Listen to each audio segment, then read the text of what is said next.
আমি মাছগুলোতে নুন হলুদ মাখিয়ে নিয়েছি। এগুলো খুব নরম মাছ তো, তাই এগুলো একটু হালকা ভেজে তুলে নেব।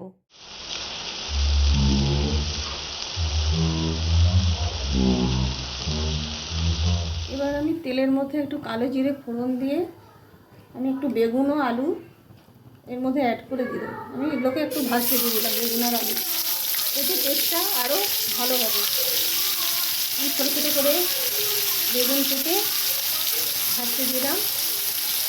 এগুলো আমি একসাথে সব ভেজে নেব।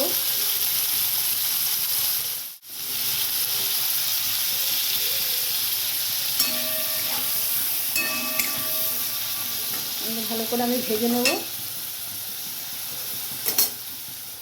আমি সমস্ত মশলা দিয়ে আর আলু বেগুনগুলোকে দিয়ে ভালো করে কষিয়ে নিচ্ছি।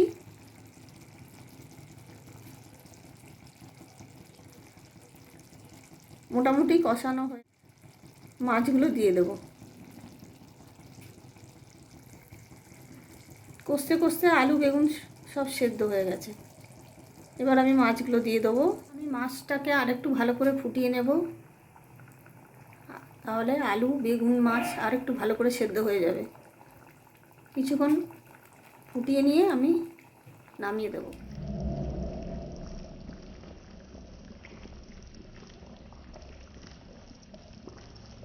মাছের ঝোল রান্না হয়ে গেছে।